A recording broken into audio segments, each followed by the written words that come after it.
मधुबन के बाबा, मधुबन के बाबा मुरली वाले, आपका क्या कहना, आपका क्या कहना। ओम शांति। आज 18 मार्च 2025 के साकार मधुर महावाक्य हैं। आज मीठे मीठे बाप दादा बोले, मीठे बच्चे, इस समय तुम्हारी यह जीवन बहुत बहुत अमूल्य है, क्योंकि तुम हद से निकल बेहद में आए हो। तुम जानते हो कि हम इस जगत का कल्याण करने वाले हैं। बाबा ने कहा, मीठे बच्चे, इस समय तुम्हारी यह जीवन बहुत बहुत अमूल्य है, क्योंकि तुम हद से निकल बेहद में आए हो।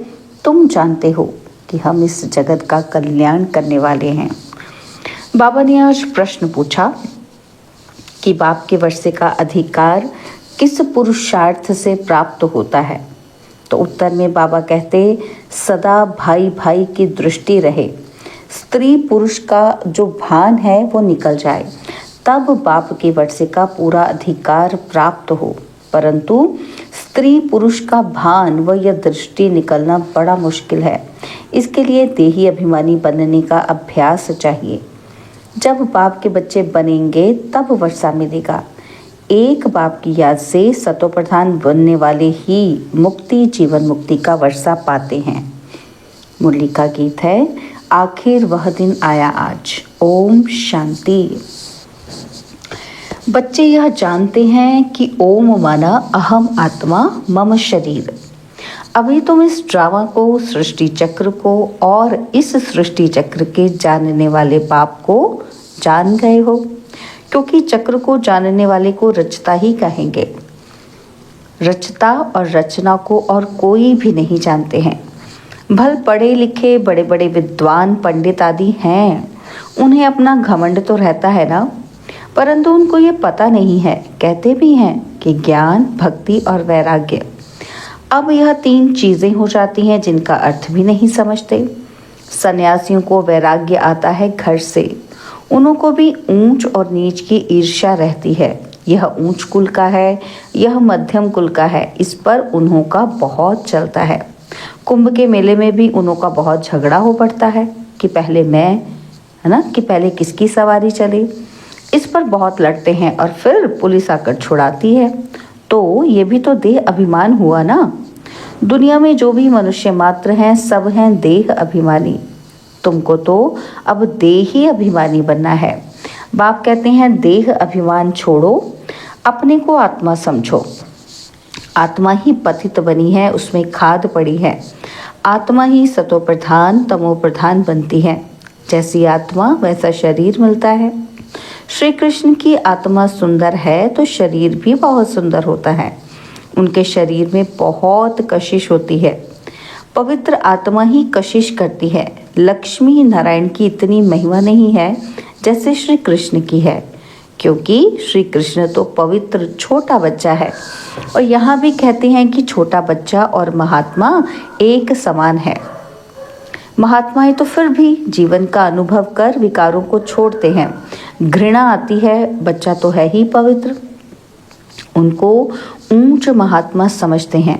तो बाप ने समझाया है कि यह निवृत्ति मार्ग वाले सन्यासी भी कुछ थमाते हैं।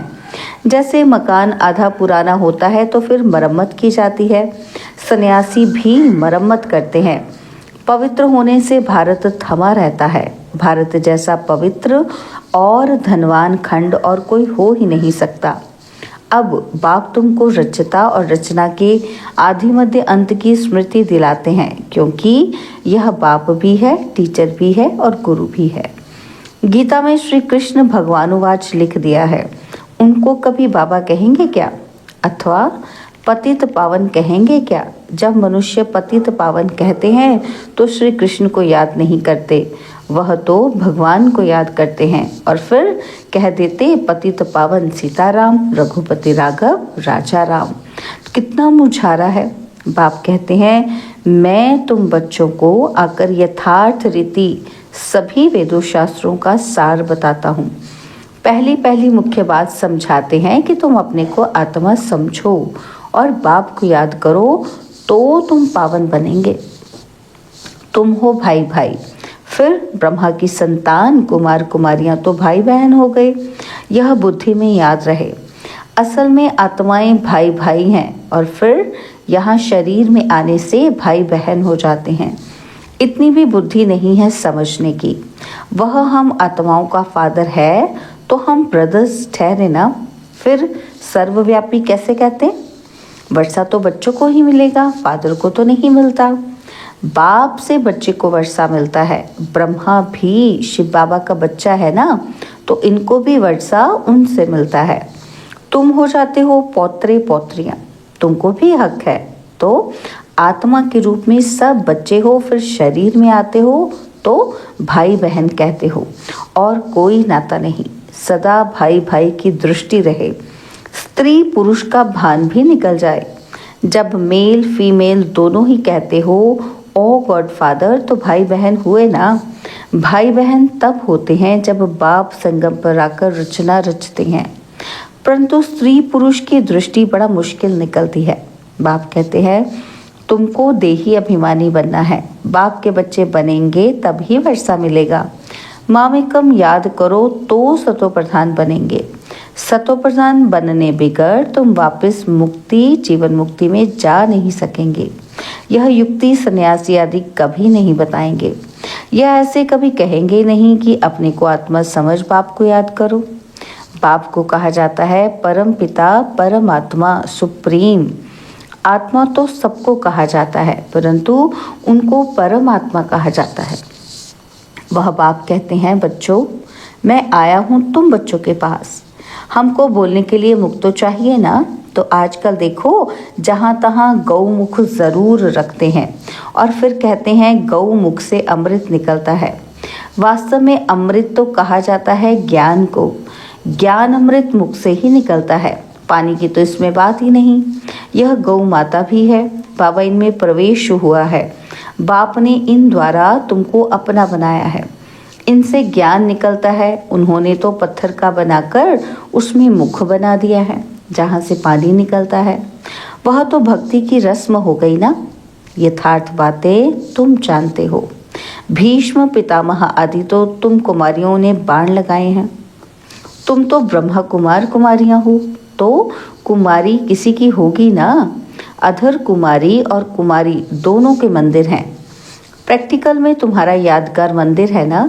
तो अब बाप बैठ समझाते हैं तुम जबकि ब्रह्मा कुमार कुमारियां हो तो क्रिमिनल असॉल्ट हो न सके, नहीं तो बहुत कड़ी सज़ा हो जाए। देह अभिमान में आने से ये भूल जाता है कि हम भाई बहन हैं।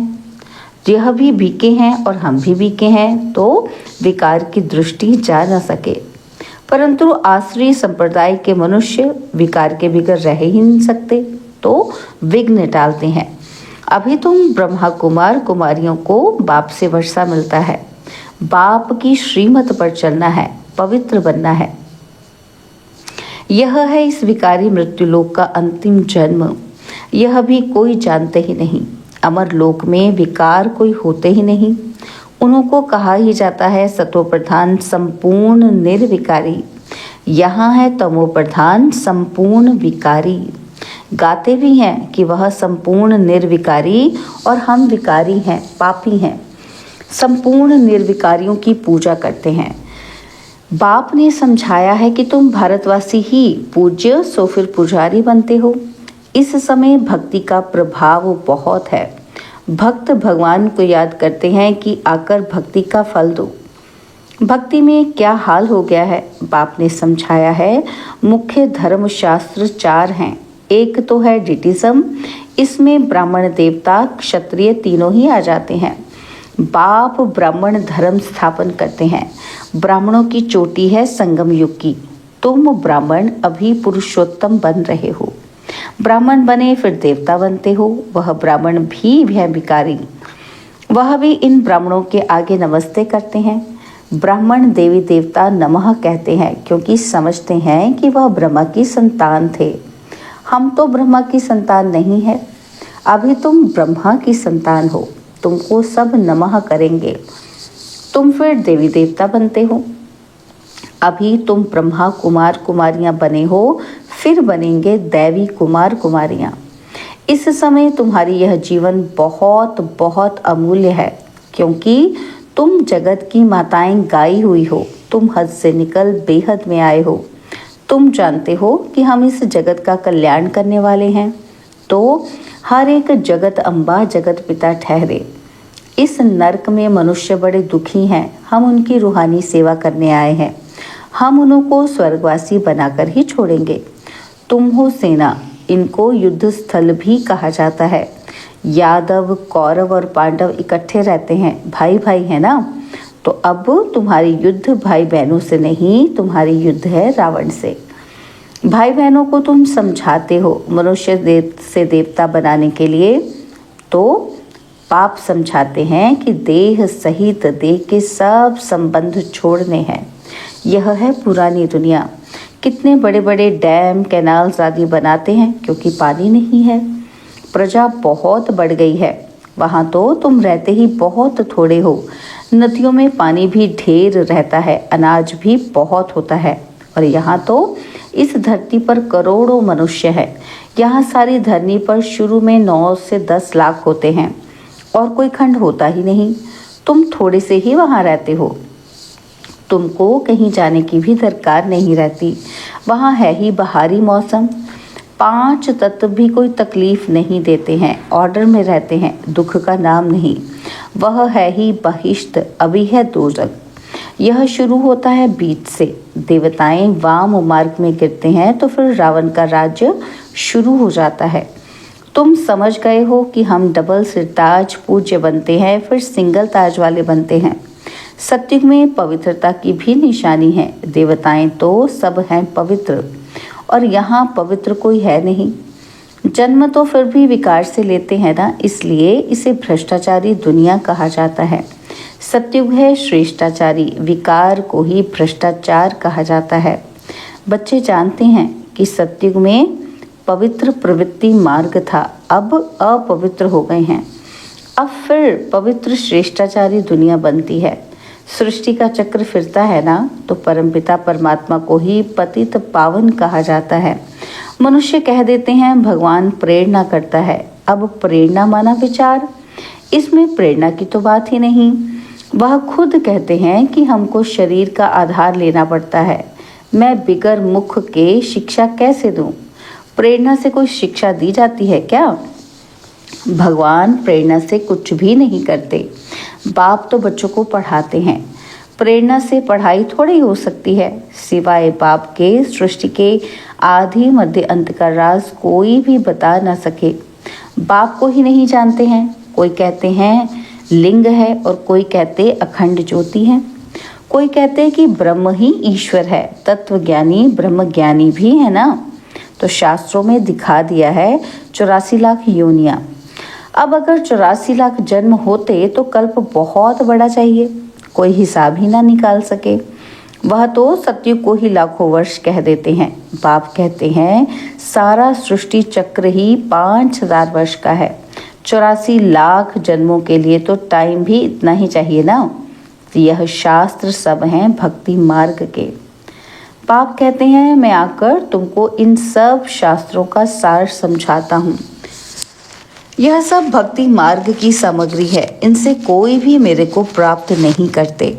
मैं जब आता हूँ तब ही सबको ले जाता हूँ। मुझे बुलाते ही हैं हे पतित पावन आओ, पावन बनाकर हमको पावन दुनिया में ले चलो। फिर ढूंढने के लिए धक्के क्यों खाते हो? कितना दूर दूर पहाड़ों पर जाते हैं। आजकल तो कितने मंदिर खाली पड़े हैं, कोई जाता ही नहीं है। अभी तुम बच्चे ऊंच ते ऊंच बाप की बायोग्राफी को भी जान गए हो।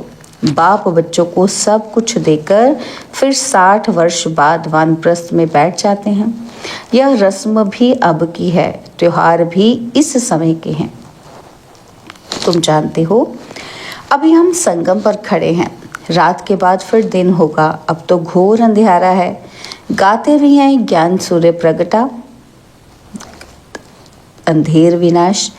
तो तुम बाप को और रचना के आदि मध्य अंत को अब जानते हो। जैसे बाप नॉलेजफुल है, तुम भी मास्टर नॉलेजफुल हो गए।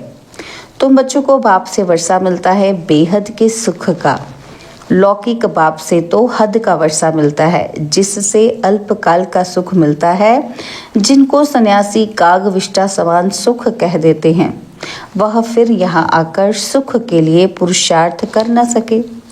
वह है ही हठ योगी, तुम हो राजयोगी। तुम्हारा योग है बाप के साथ, उन्हों का है तत्व के साथ। यह भी ड्रामा बना हुआ है। अच्छा, मीठे मीठे सिकिलदे बच्चों प्रति माता पिता बाप दादा का याद प्यार और गुड मॉर्निंग।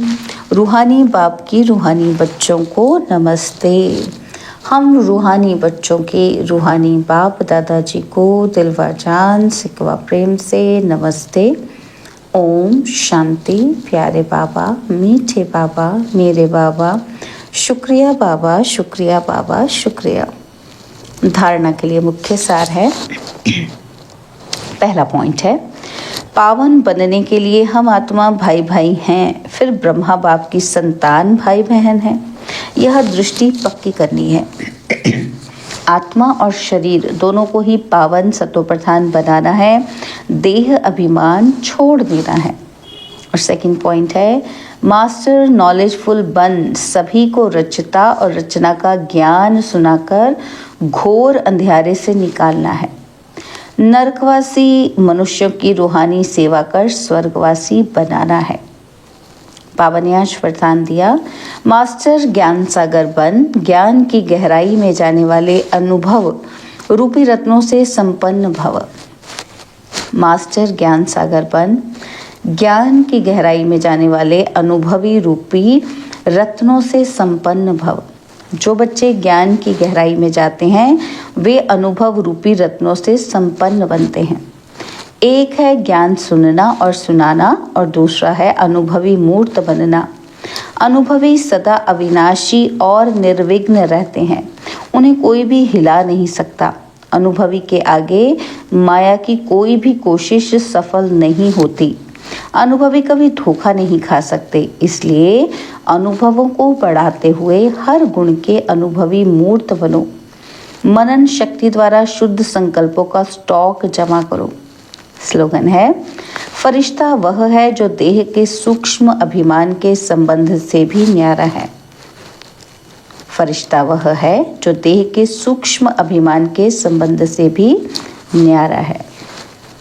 और आज के अव्यक्त इशारे, सत्यता और सभ्यता रूपी कल्चर को अपनाओ। तो उसके लिए बाबा ने कहा, संपूर्ण सत्यता भी पवित्रता के आधार पर होती है।